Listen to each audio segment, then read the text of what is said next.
This is Support is Sexy, episode 131, with Carrie Sheffield, founder of bold.global.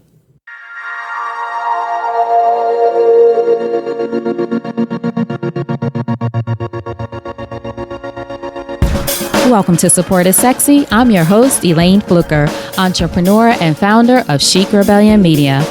5 days a week, I talk to inspiring women entrepreneurs who share their wins and lessons to help you take your business to the next level and create something sexy.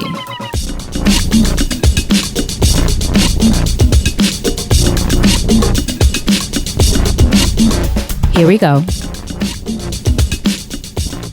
Hi, everyone. Happy New Year. And thank you so much for being here for a new episode of Support is Sexy, the first one of 2017. You know, it still just would not be the same without you. So I am so happy to have you here. And I'm so happy to welcome our guest, Ms. Carrie Sheffield.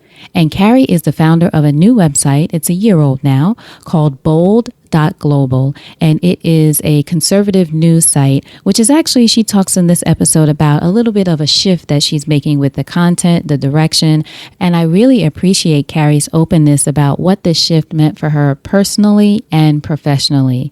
So on this episode, you'll hear about Carrie's journey during that first year of having a startup, which isn't always easy. She talks a little bit about that, and she also talks about why it's important to find your own voice, why you have to know your audience. Your brand will evolve beyond your vision. I'm witness to that. The power of working with partners and how to approach potential partners. Also, she talks about 3 things she wishes she knew about startups before she started. Don't be afraid to stand by your principles, even when it's inconvenient. Why you cannot sacrifice self-care. Why Carrie practices stoicism, especially as it relates to business. What Carrie learned about simplicity, patience, and compassion. And why you have to be your number one supporter. As we go into 2017, we're going to continue to remember that support is sexy, but most importantly, you have to be your number one supporter. So I know you're going to love this episode. Great information, great insight too on the political landscape, Carrie's thought on that as a conservative, and also who she's supporting, why she's supporting. I asked some questions about why she's supporting. So I think it was a very interesting conversation about business, politics, how all of those things intersect, and for us as women, how we think about those things or think through those things. So let me know what you think. You know, you can go to supportissexypodcast.com to get the great resources that Carrie mentions in this episode. There are plenty that you're going to want to know more about. So without further ado, Carrie Sheffield. So Carrie, thank you so much for joining us for an episode of Support is Sexy. I'm excited to have you here. Thanks, Elaine. Great to be here. Excellent. Now, first question. When did you first fall in love with entrepreneurship? You know, it's interesting. My first startup was politico.com, which maybe some of your listeners are familiar with. If they're political junkies, then they definitely will be. But politico.com started in early January of 2007. So it'll be 10 years ago in January 2017 that Politico started. And I was on staff at the time and had joined in late 2006 before they launched. And that was kind of my first taste of startup life. And it was hectic. It was frantic. It was a lot of unstable moving parts, which is the nature of any startup.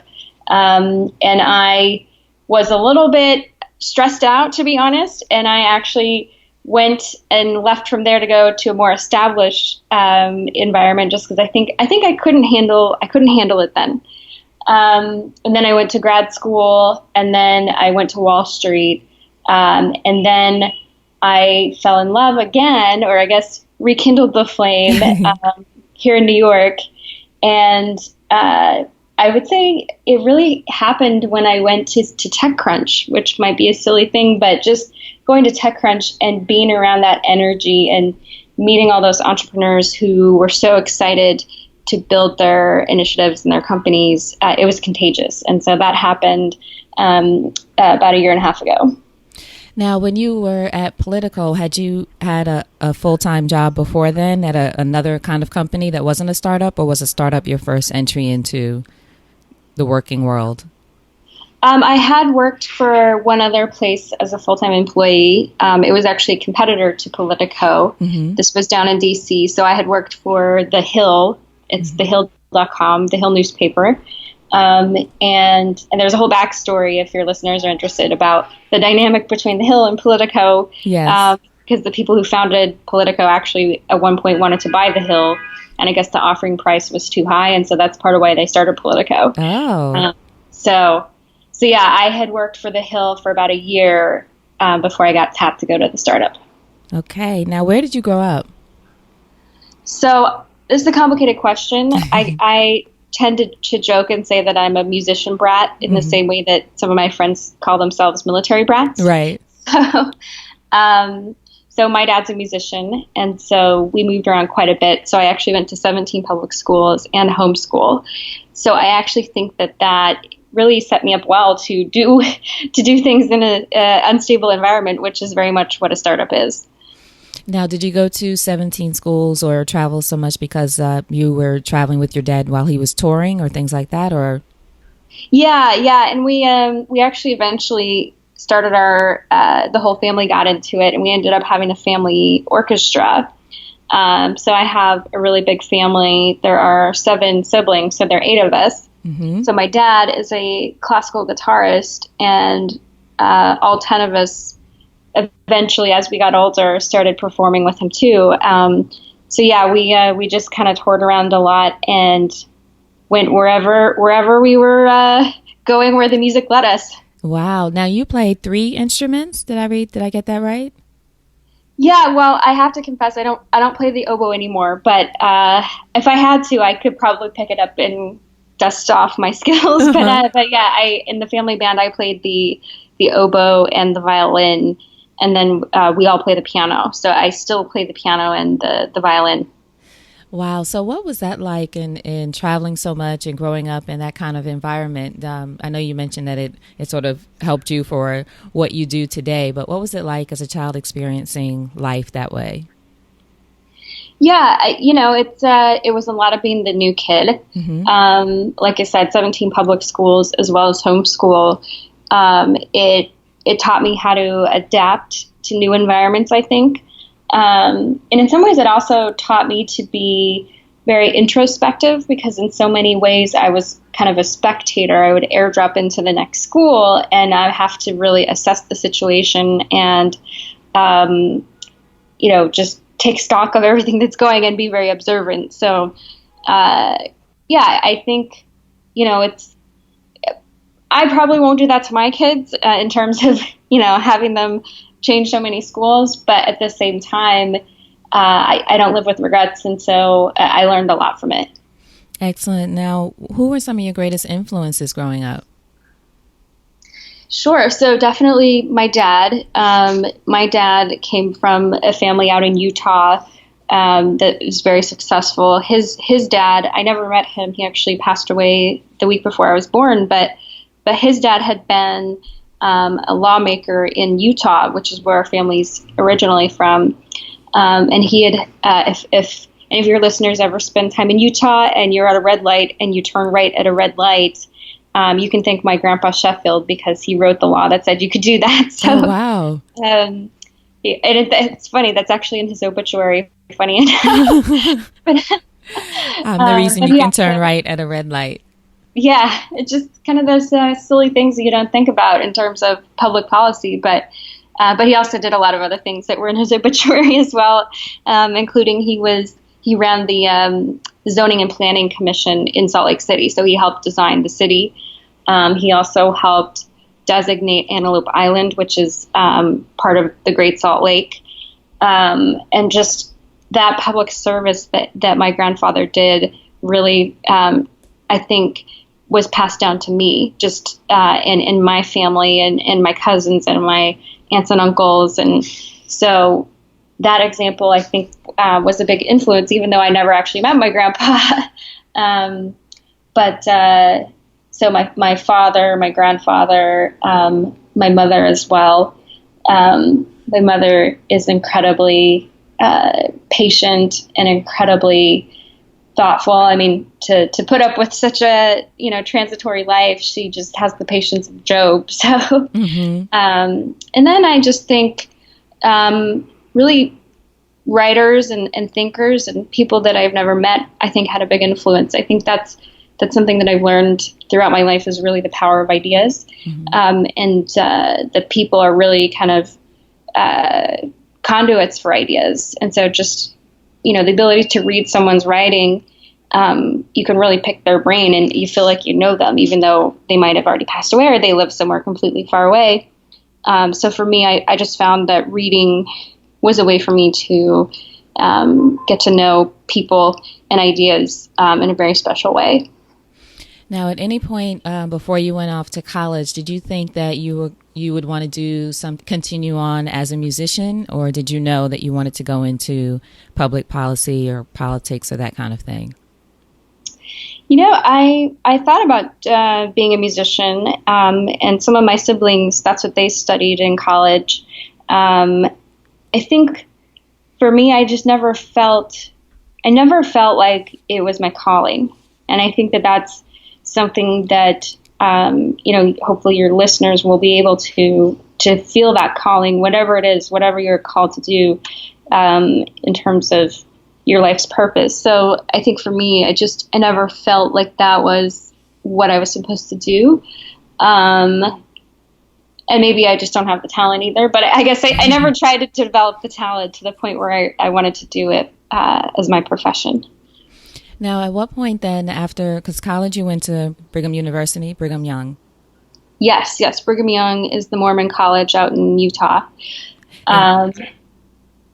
Sorry? No, I was just going to say, and you studied communications while you were there, right? I did, yes. And it's funny, I like to joke that, well, the other thing is I come from a very traditional home in the sense that gender roles were very traditional within the Mormon faith. So my biggest aspiration in life was to be a mother and to be a stay-at-home mom. And so for me, the communications major with an emphasis in print journalism was my ability to work from home. I never, ever thought that I would be a full-time worker outside the home. I just wanted to be a homemaker. And I joke that I wanted to have 11 kids because my cousins had 10 kids, and I was so competitive that I wanted to have one 11 more. kids. Yeah. So when I got to BYU, I studied communication because I thought it would be a flexible major where, if I studied accounting or something, I would have to be in an office, or I don't know. I just thought that communications and also I thought it was, it's more creative. I thought it would be just a good major to learn how to write better. Now, at what point did all of that change? I mean, like you said, you were thinking that you wanted to be a housewife or a stay-at-home mom, and then obviously you're doing so much more now, or you've done so much since then. Right. Yeah. I don't even have a boyfriend. I don't have kids. So that hasn't happened. And I'm 33, but I'm very happy and I feel very blessed with what I'm doing right now. For me, the kind of hinge point was when I realized that for me, the Mormon religion, it didn't resonate with me anymore in terms of, following all the strict practices and all the strict beliefs. And I think everybody, again, it really has to make that choice in terms of, what speaks to them. So for me, that kind of revelation or that understanding came while I was at Brigham Young, which made things hard because it was like, oh, I'm at the Mormon college and I realized I can't do this. So yeah, I also realized, if I can't do this Mormon identity, that means I'm probably going to have to work. So I kind of pivoted. I wrote about my transition out of Mormonism for the Washington Post. I did an article about it. And it wasn't easy because I think that, human nature is to really wear our identities on our sleeves. And for me, Mormonism was a huge part of my identity. And so to kind of remove that, it really was unstable at the time. But at the same time, it was also incredibly liberating. So, that's how everything is in life. It's always got that double edge on it. Exactly. So I'll make sure I link to the article. What was the name of the article in the Washington Post? It was a column about, it said, it came out in 2012 when Mitt Romney was running. So, and he's Mormon. So the headline was "A Mormon Church in Need of Reform." Okay. I will make sure for everyone listening that we link to that. Excellent. Thank you. So once you made that decision, then what was your first step in going in this new direction in your life? Sure. So I did graduate from Brigham Young, the Mormon college. I was kind of in the closet doubter at that point, but I was still willing to kind of just, soldier on and see if maybe I could make it work. And then I graduated and I just realized I couldn't. And so I moved to Washington, D.C. I moved there with an internship for Robert Novak, who was a very successful and had a very long career as a columnist. He wrote for the Washington Post and the Associated Press. He was very well known also for being a host on CNN. And so I was an intern for him before I got my job at the Hill newspaper. At what point, I know you mentioned you were at TechCrunch a couple of years ago. Was it 2015 or 2014? That would have been 2015, yeah. 2015. And that was sort of the point when you started to have the itch, I guess that's what I call it, the itch about entrepreneurship or wanting to do something of your own. Can you tell us about that story and when that moment kind of hit you that you would want to create your own business? Yeah, so at that point, I was already kind of freelancing from home. So I guess in some respects, and I started doing that in kind of mid-2014. So I guess in some respects, I sort of was already doing that in terms of being my own boss at home. Mm-hmm.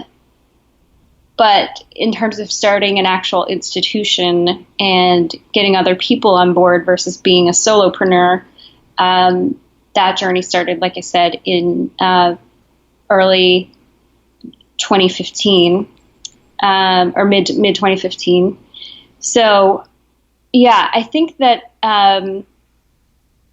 just for me, so my company is called Bold, mm-hmm. and Bold is a media company, and we're really trying to change the dialogue around politics. And I just got the inspiration for it because I had been writing and going on television for a number of different outlets, and I just didn't find that there was a place that I really felt at home in terms of this is a platform that really speaks to me and allows me to express myself and communicate with others in the way that really feels authentic for me. Now, you've been on, as you mentioned, on television, Fox News, Fox Business Network, CNN, MSNBC, and then your writing has appeared in the Wall Street Journal, Time, USA Today, the New York Times, and that's just a few of the places that you've been. So when you say that you didn't feel like it was an authentic place for you to express yourself or the way you were able to express yourself in some of those other places, what do you think makes Bold different in that way? Or how do you hope it's different? Yeah, no, well, that's the clincher. Will it be different? Mm-hmm.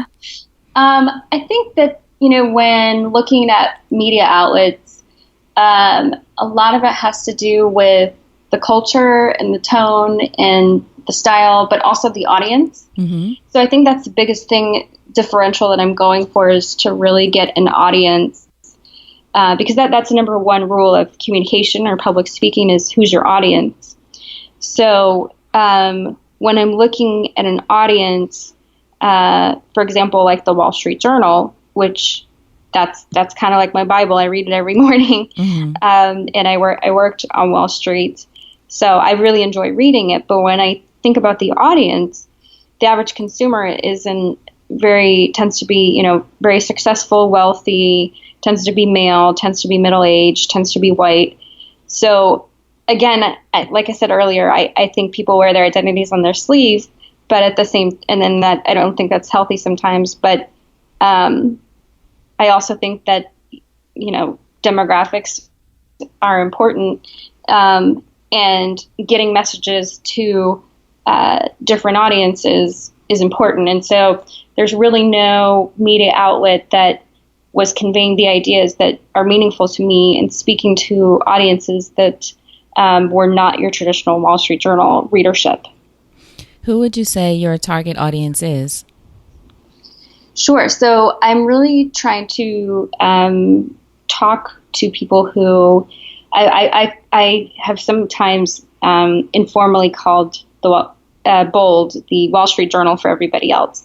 So the Wall Street Journal is very big on business and entrepreneurship, and they have a conservative opinion page. And so I'm trying to get these ideas and make them more interested and relevant and resonant with audiences that tend to be non-traditional conservatives. So going and speaking with women, people of color, people from diverse backgrounds, younger people. Those are the people that I'm trying to build in terms of audience. Would you say that Bold has a more conservative lean, though, and then incorporating those voices in the ways that other outlets don't? Well, it's interesting. I think that Bold has kind of evolved in terms of what I'm trying to do in terms of the conversation and the voice. I mean, I personally, I'm conservative in my politics. And when I first was thinking about Bold, I said, this is going to be like the Huffington Post for conservatives. And in the past year, so we launched on November 30th of 2015. So we just hit our 1 year mark a few weeks ago. Congratulations. That's a big deal. Thank you. Yeah, it was a big landmark. It was lots of ups and downs. Yeah, I know how that first year can be. I have questions about that. Okay. Yeah, it's the drunken walk of the entrepreneurs. Right. Like to say. It's like you stumble along. Sometimes you soar, sometimes you stumble along. Totally. Yep.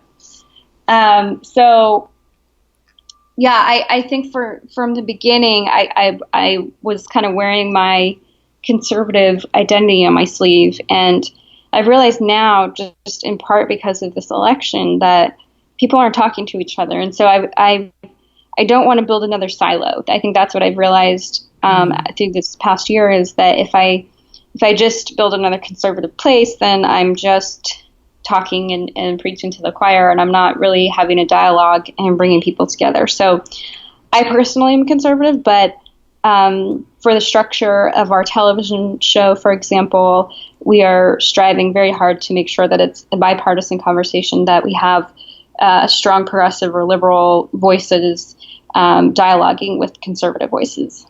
Excellent. I was going to ask about that because I do notice that you have a wide range of guests on the TV show, Bold TV, it's called, right?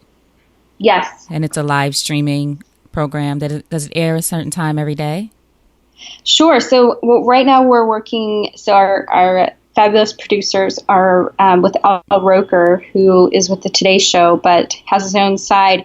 I just learned this in the past year. I had no idea that Al Roker had his own side empire, completely separate from the Today Show. Right. And so his production company is helping us produce our show.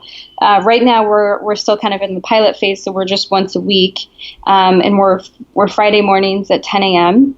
And my co-anchor is Clay Aiken from American Idol, and he ran for Congress as a Democrat, and he's very progressive. And so he and we have a very friendly, close relationship, and we like to joke and we like to debate. But we now started a new series where Clay is actually moving to be more neutral, and we bring in progressive guests, and Clay is the moderator, and we have kind of a debate conversation.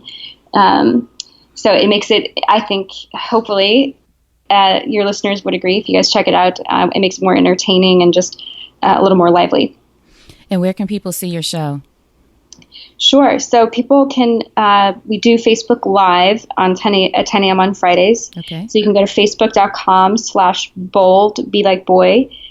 So bold.global is the domain, the URL, bold.global. Excellent. And your and the domain for Bold, the website is bold.global.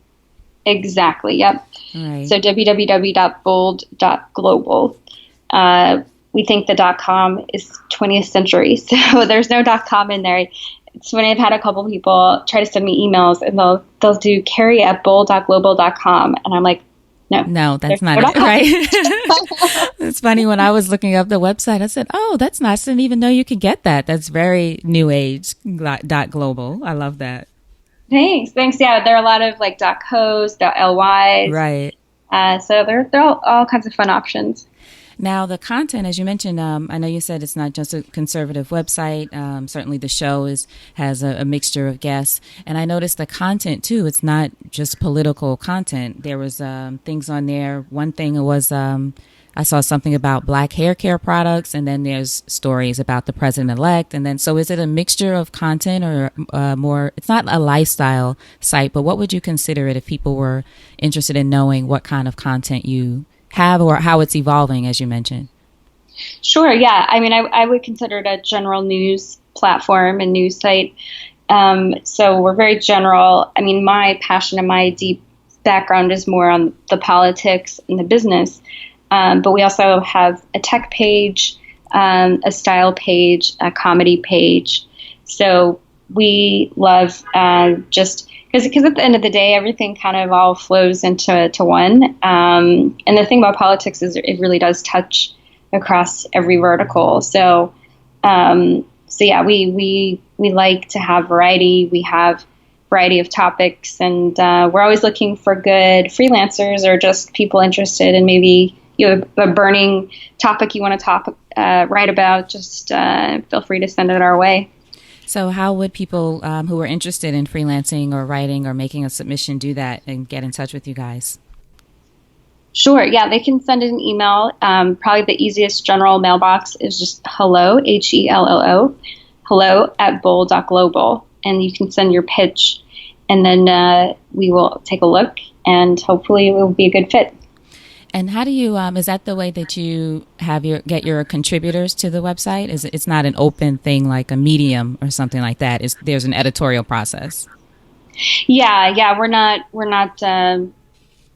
UGC agnostic, user generated content. We curate. We definitely have a curation element. So we get a lot of submissions and we look at them, and a lot of them we do publish. So I think that there are lots of different models. I actually think that the curation is important, and that model has kind of shifted. When I first was planning Bold and thinking about it as a Huffington Post model, because there's so many Huffington Post contributors, and so I was really interested in that because I thought it really added, a big chorus of voices.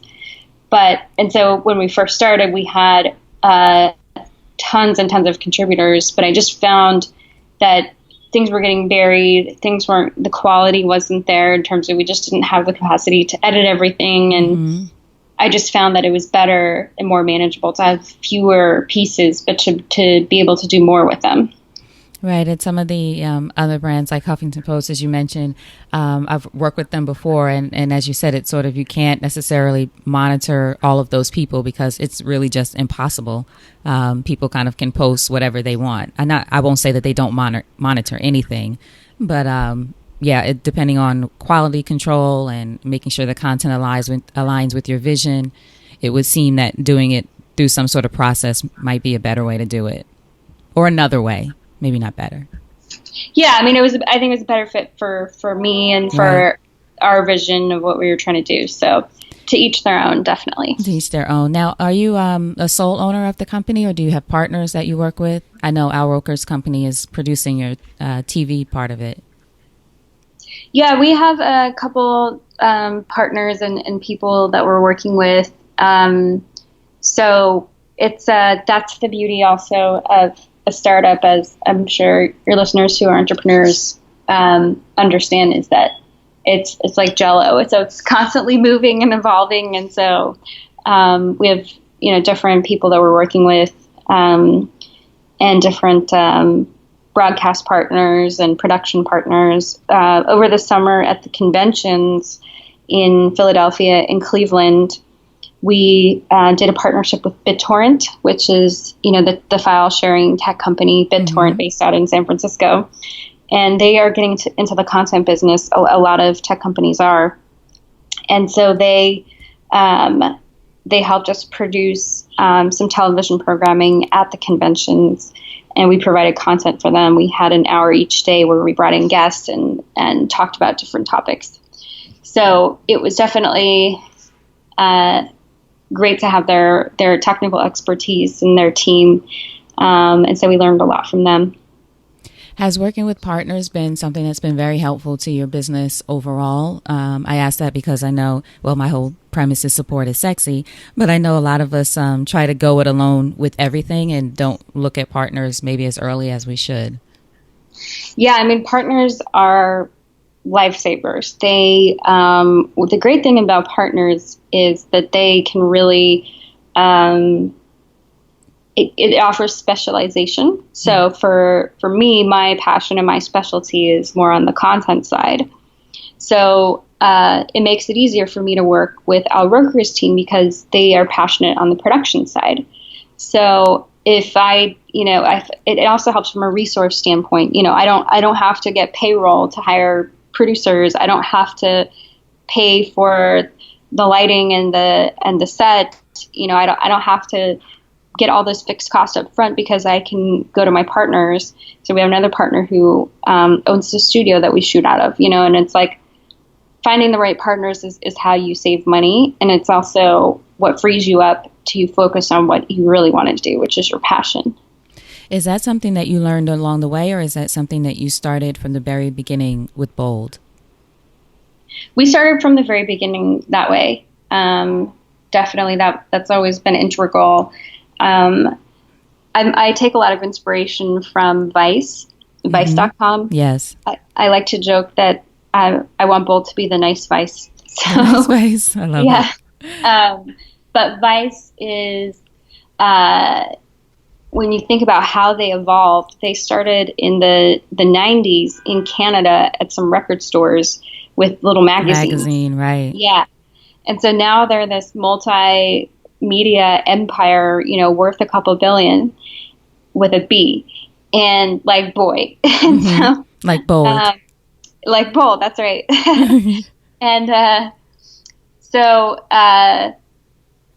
just watching how they did it, they were very successful at getting partners. So they were kind of this hub of content in the middle, and then they would push it out into their distribution channels and partners, working with a partner like HBO to get a Vice branded program or content, working with another TV channel or network to push out Vice branded content. That way they're pushing out their content and their brand.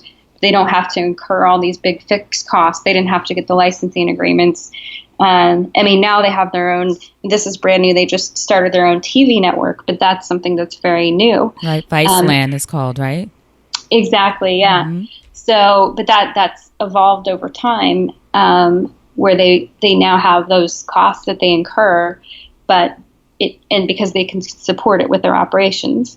So as a startup, if you're finding the right partners, you can save a lot of money by focusing on what you're good at. And then over time, you can sustainably purchase assets or more people.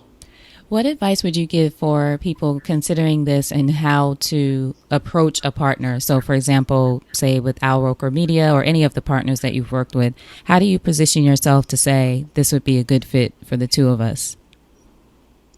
Yeah, I think that it takes time, and it also takes having a shared vision and a shared culture. So, in terms of, and also company culture, you mean?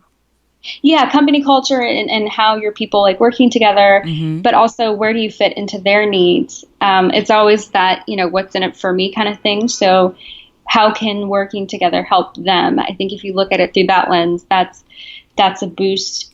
So for us with Al Roker, for example, Roker's team has a ton of other TV shows that they are helping produce and pilot and promote. So they have a food television show, they have entertainment shows, they have, all these other topics. And we were the very first news show that they got in terms of news and politics.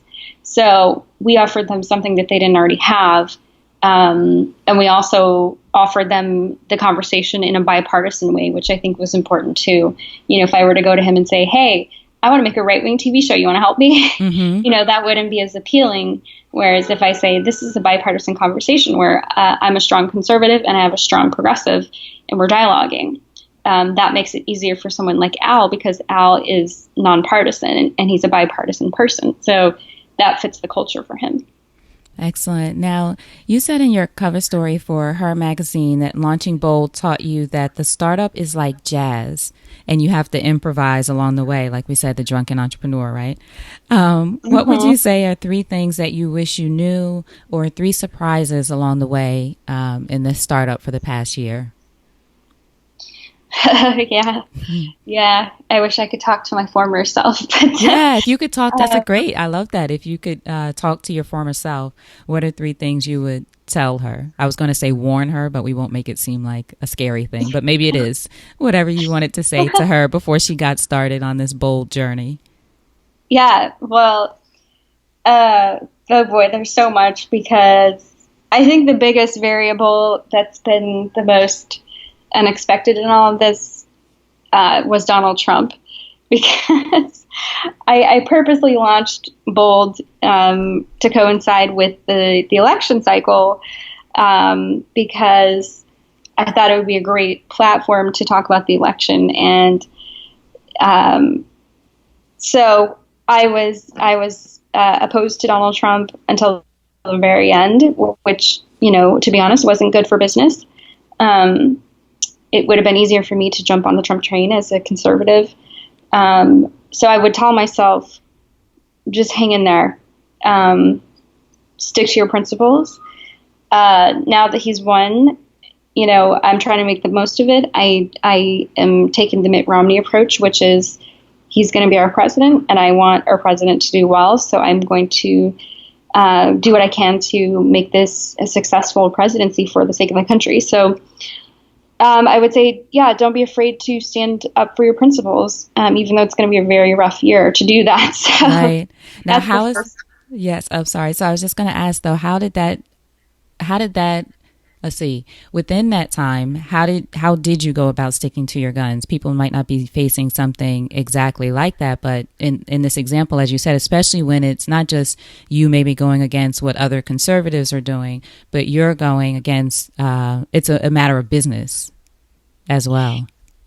Yeah, I think that, there's a book that I would recommend that really tackles this. It's written by John Mackey, who is one of the co-founders of Whole Foods. And the book is called Conscious Capitalism. Mm-hmm.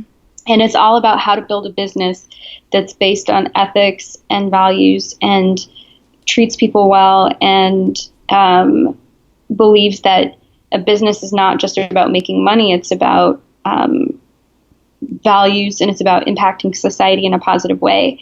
So I think that's a really good resource to think about this, and it's been helpful for me during this year. But in terms of what that meant for me, a lot of how I got the word out about Bold is through these television appearances. And when you are a never Trump conservative, but you're also never Hillary because you can't support her because you're conservative, you get booked a lot less. And I also, got some partnerships that got called off because of it, so losing revenue, losing exposure, losing opportunities, it can be an isolating thing. But what happened was, through that process, I actually, like I said, came to the realization that I wanted my business model to be truly bipartisan. So in the end, it actually ended up being a very important pivotal moment for me to stick to my values rather than, just going further into my silo of partisanship. So, and because, like I said, we are a bipartisan conversation, that got the attention of Al Roker, and I don't think that would have been possible if I had just stuck to my my silo. Thank you so much for sharing that part of your journey. Well, also congratulations to you for sticking to it, because it's easy to stick to things when everything's going well, right? But it's hard to stick with your convictions when it's inconvenient, so to speak. So, Right. yeah, congratulations to you for doing that. And then just what you said at the end, I think that, and you let me know what you think, but I think that when you do stick to it, eventually the right people will come to you or align with your brand, or things will work out in that way. I completely agree. It's about attracting the right energy and the right mindset and the right partners. And so going through those moments of crucible, on the other side, that's where your freedom is. And that's where you're going to find those people who share your values.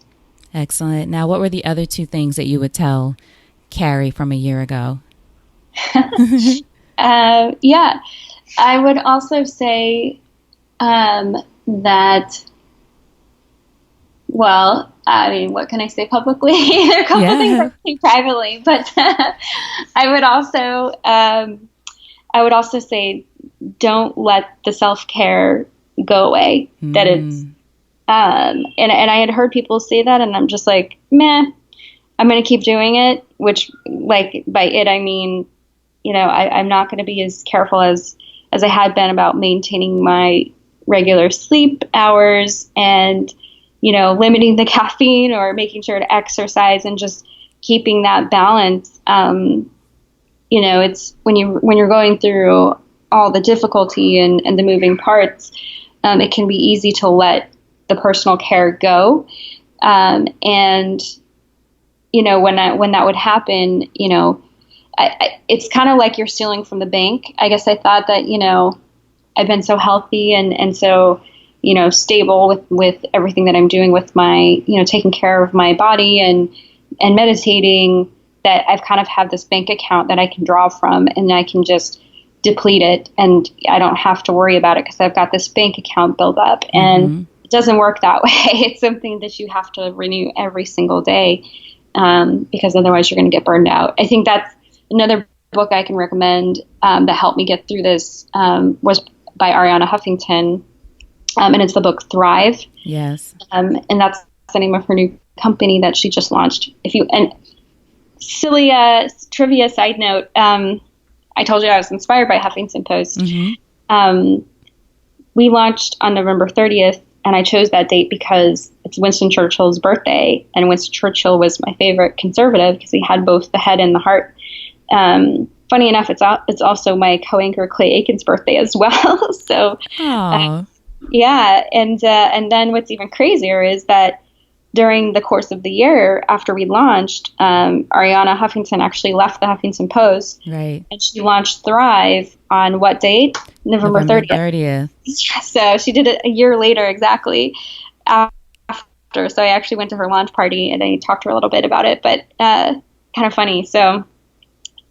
But yeah, so definitely maintain that, the balance, and don't let that go. It's not a luxury. I think that I thought of it as a luxury. It's, and then the other, I guess, big piece, if I could tell myself, is to be more adaptable. I thought that I already was, but this was like on steroids, in terms of, don't have attachment to any one particular business model or partner or to anything. So really to be learn detachment. It's very Buddhist, or I'm really into stoicism. Yes. So another book I'll recommend that helped me get through is Meditations by Marcus Aurelius. He was a Roman emperor. If you've seen the movie Gladiator, he's the emperor in that film, but he's a very famous Stoic philosopher, and it's just learning how to have detachment, and he was the emperor, so he was dealing with things that were much bigger than my little startup. So, right. Another one I've heard people talk about is Seneca. Yes, Letters to Seneca. Yes, he was an amazing Stoic as well. There's another book called The Daily Stoic by Ryan Holiday that I'm reading. Oh, I'm reading Ego is the Enemy by Ryan Holiday right now. Yes. I haven't read that one. That's on my list too. Very good. Yeah, I went to StoiCon this year, which is a Stoic convention. Oh, I hadn't heard of that. Yeah, it was amazing. Hundreds of Stoics gathered here in New York. It actually started in London. This was, I think, their first year in New York. But yeah, Ryan Holiday spoke there, and got to meet him. And I very much recommend Stoicism as a great philosophy to think about as you're building a startup. Excellent. So during that time, you mentioned that you really applied that to that period that you were going through. Yes, yes. And I think that it's easier said than done.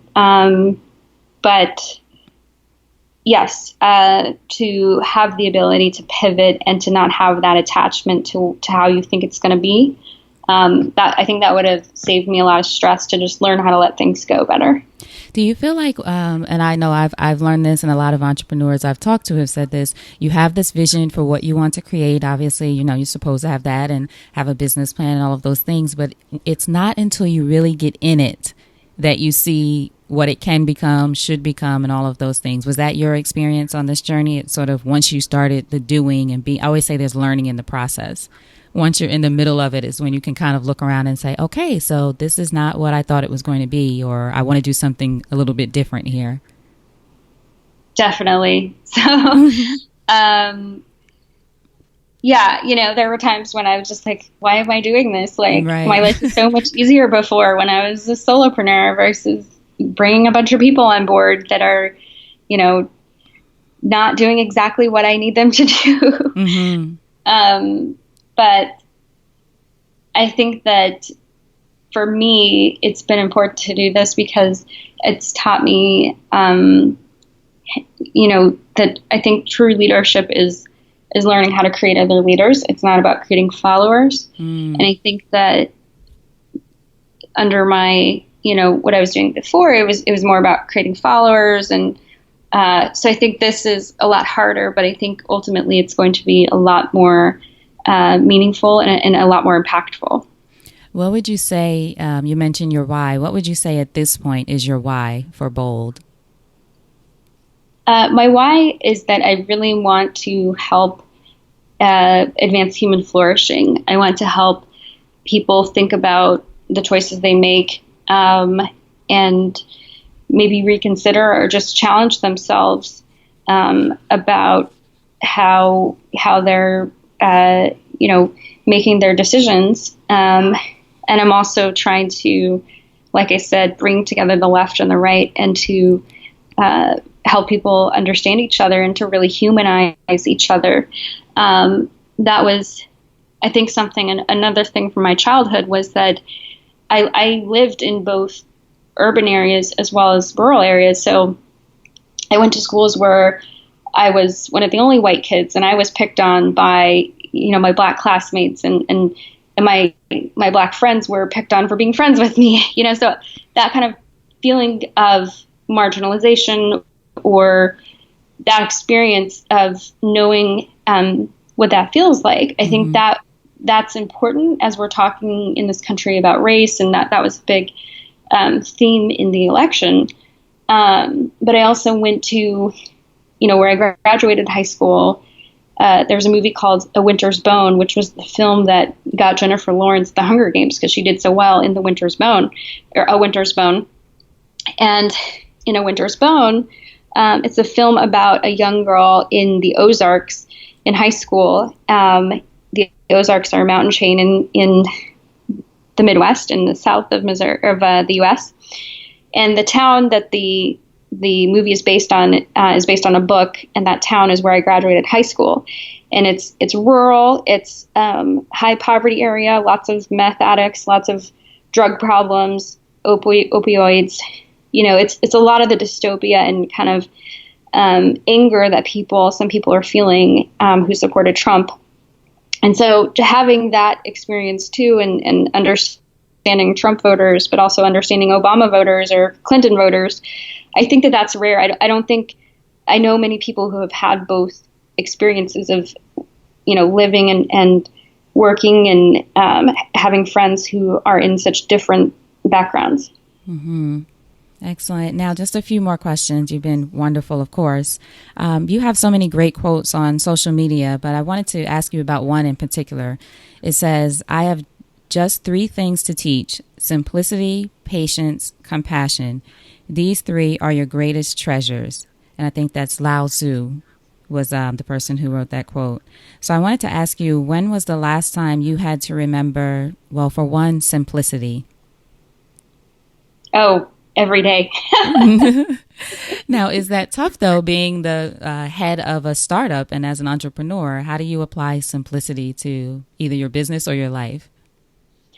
I think for me, I'm learning more about delegation.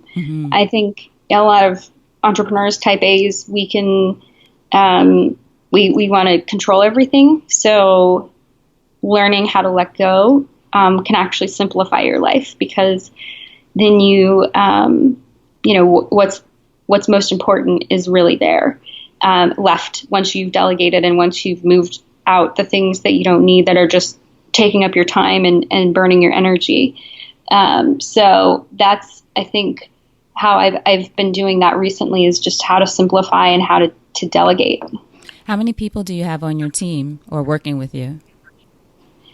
Yeah, well, that's interesting, because it's very fluid, and it's also working with partners. I can work with Al Roker's production team, and I can, we work together. So are they working for me, or are they working with me? With you. Yeah. So it's like, are they part of my team, or are they not? But in terms of Bold specific, we also have a number of interns who kind of cycle in and cycle out. And we have a lot of if you guys aren't already familiar with Slack, the messaging system, we use Slack quite a bit because we have people remote. Our newsletter editor is out in Utah. Our CTO is down in DC.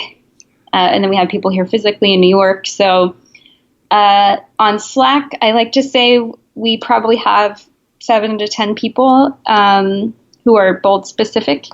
But, then we have a lot of other partners that we work with. All right. So when was the last time you had to remember patience? Oh, yeah, that's every day, too. Right. That's why this quote resonated with you and with me.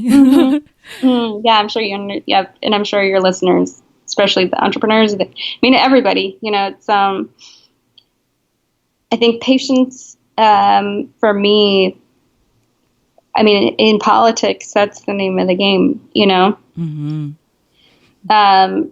because, like, I'll just give an example, like a quick example for media. For example, patience.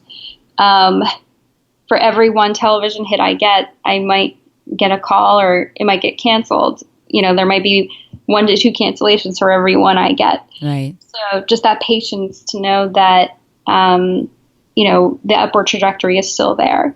Even if there might be, some setbacks, kind of 1 step back, 2 steps forward. As long as you're moving forward, that's where you want to be. That's the right direction. So for me, that's patience. Have the television appearances picked up again? I know you mentioned that there was a period when you weren't getting the bookings because you weren't going in the direction as a lot of other people at that time, or a lot of other conservatives. Have you found that it's picked up again now that you've moved beyond that? Yeah, no, I think so. Like I said, I am now a cautiously optimistic, hopeful conservative. So I'm willing to, I'm willing to support the Trump administration in terms of the goals. And I'm also very heartened by the fact that a lot of his appointees are people who I either know, or, people I know have worked with them, and they're just solid people. And so that gives me a lot of hope. I think that there was a lot of rhetoric. I just could not endorse the rhetoric and the things that were happening. But I think that rhetoric, thankfully, has died down. I think there's almost kind of like a campaign Trump and a governor Trump, or someone who governs. It's almost like 2 different people, and which I think makes sense because he always has been a showman. So I think the character and the kind of person that he was playing as a campaigner was almost like an act.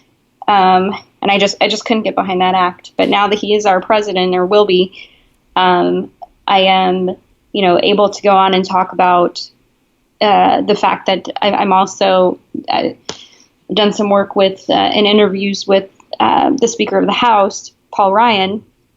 And so seeing the House and the Senate still in Republican hands, for me as a conservative, I'm excited now that all three branches are going to move in a conservative direction. So for me, I now am able to go on and yes, things have started to pick up because I am able to, get behind a conservative vision of where to take things. So I am also going to stick to my guns, though. If there's something that I disagree with the administration on, I'm certainly not going to be afraid to mention it, because that's what I've been doing this whole year. So I'm interested in your thinking on this. You mentioned about the rhetoric and there being two different candidate and then president-elect. That rhetoric was very hurtful to a lot of people, which I'm sure is why you didn't support it at that time. How do you think, or I'll ask it in the context of Bold, will the voices of those who were hurt by that rhetoric be included on your site? Definitely. And I would encourage anyone to speak out and have their voice heard, and we're happy to, look at what you have to say. We've been having a lot of voices from all different perspectives on the TV show and on the website. And in fact, a very good friend of mine, who was one of my Harvard classmates, my roommate, actually, one of my roommates, she is an immigrant. Her family is from Ethiopia. She was born there, but she was raised in Florida. And she just got American citizenship this year. And so she is very nervous about all of this. And she wrote an essay for us called "To My Fellow Immigrants of Color." And this election has actually inspired her. She is going to be launching an organization dedicated to telling the stories of immigrants in this country. And she's going to be highlighting them and, making sure that they feel that they know that they have a place in this country. So, and we also were able to run an essay from her mother as well on Bold, but certainly many other voices as well. The Friday after the election, we had on Sonia Kapata, who is her family is from the Middle East, and she is here in the U.S. She's kind of a celebrity chef. She went to Harvard Business School, very smart, and we had her on to also express her thoughts and some concerns about everything. So we are very conscious of this, and we are bringing on lots of voices, and we want to support them. And we want everyone to know, and this is, I'm speaking for myself and the vision of what I want to do with Bold, but we're still the same country. I think there was a lot of rhetoric that was extreme and hurtful for a lot of people. Yeah, definitely very hurtful. And I just, like I said, I could not endorse the campaign. So, but we are the same country, and we've been through civil war. We've been through some very divided times, and there's nothing. There's actually a quote from Bill Clinton that I like, that he says, there's nothing wrong about America that cannot be made healed by what is right with America. So with Bold, we're really going to try to focus on what's right with America, and we want others to join us. So you're hopeful. I am hopeful. I am. Because, as someone who spent the last 8 years in kind of Obama exile, as a conservative, and by the way, I actually applied for an internship when I was in grad school at Harvard at the Obama White House. And I put in the application, hey, why don't you get a conservative, show you're bipartisan? And I did not get accepted. So for the record, I tried. But I have spent the last 8 years, quite often here in New York and also at Harvard, feeling sometimes like people don't respect where I'm coming from, or, I felt kind of marginalized. So again, I understand what that feels like, and I don't ever want anyone to feel that way. But at the same time, I think there are quite a number of liberals and progressives who have been in a bubble, and they don't understand.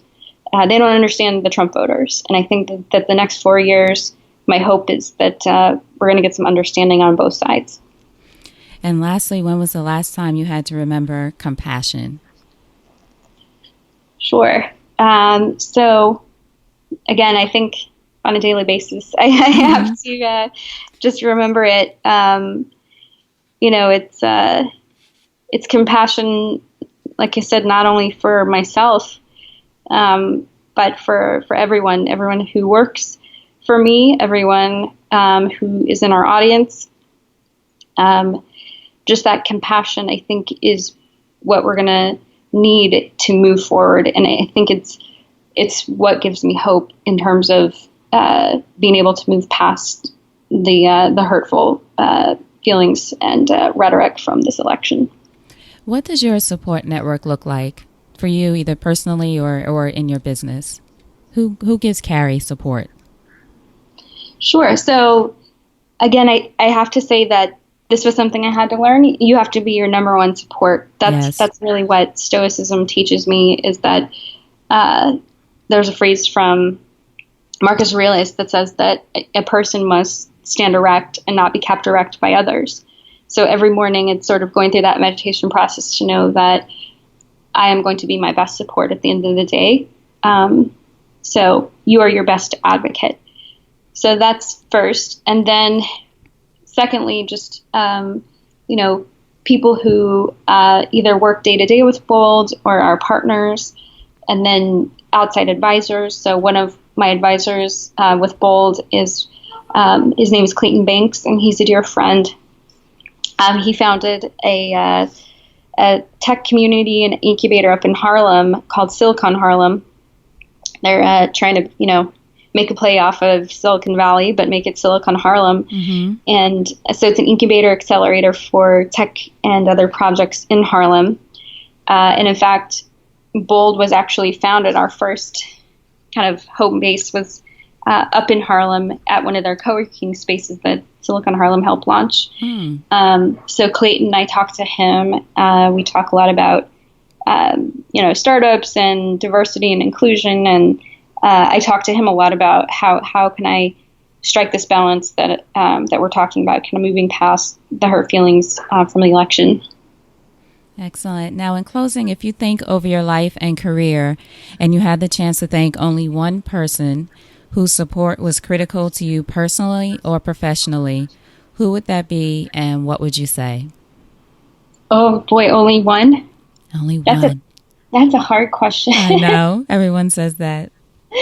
And they have to be alive? Or No. It could be anyone, thing, anything you would like to thank. Yeah. That's such a hard question because there are so many people, but, I never met him, like I said, but I think my grandfather really set the course for all of us in our family to be on our paths, and to have that public service mentality. So yeah, hopefully maybe someday I'll meet him. I don't know what's happening over there, if there is another side or whatever, but my grandpa Sheffield. Excellent. I love that answer. So, Carrie, thank you so much. Tell us how we can support you, where everyone can go. Give us the website again, any place we can follow you and find out more so people can get in touch with you. Sure. Yes, definitely. We'd love to hear from you. Again, the website is www.bold.global. And the Facebook page is facebook.com/bold.global. And please join us for our live TV show on Friday mornings at 10 a.m. on the East Coast time. And we'd love to keep the conversation going. Excellent. And you said the email, if anyone does want to submit some content to you for consideration, it's hello@bold.global. Exactly. Okay, great. And I'll have links to everything, but this way anyone listening can hear it. So thank you so much again for being here and being so open and within this conversation. I really appreciate it. I was intrigued by you because of all of your accomplishments, of course, but just this idea of inclusion within the conversation. I really appreciate what your vision is for what you're doing. Thank you, Elaine. It's been a pleasure to be on it, and thank you for what you're doing. I think your podcast is very important, and it's a much needed voice. Excellent. Thank you. Now, before you go, a parting piece of advice from you to our listeners about anything. Well, I've given a lot of advice, or a lot of books. I've given a lot of books, so I think reading is going to be your gateway. Like I said, and maybe TV interviews as well, but don't ever feel like you're closed off or that you don't have opportunities, because you can go to the library, pick up books, you can go on the web and read and watch. You can have access to the greatest minds in the world at your fingertips, and you can learn from them. So don't ever feel like you don't have resources, because you do.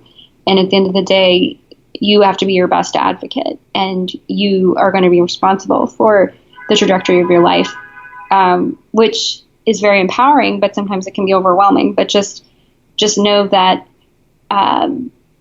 you have the power to shape the course of your own life, and I think sometimes we forget that. And I think you're reading Ryan Holiday, I'm reading Ryan Holiday. Like, we're on the same wavelength. We get that. That's kind of what we learn from stoicism. And that's, I think, the biggest recommendation I would give is to look into stoicism, because I think that will lead to success in a lot of other areas. Excellent. Carrie Sheffield, hold on just a second. All right. I hope you enjoyed that episode with Carrie. Now go to supportissexypodcast.com to get all of the resources that she mentions in the episode, and to see other interviews with other inspiring women entrepreneurs that I've talked to in the past. Also, another thing, I want you to make sure that you are subscribed to the podcast. Whether you're a new listener or a longtime listener, I appreciate you being here, but I want to make sure that you subscribe so that you don't miss an episode. We're here for you 5 days a week, so I want to make sure you don't miss anything. All right, again, thank you so much for listening. And now you know what to do. Go out there and create something sexy, and I'll talk to you soon. Take care.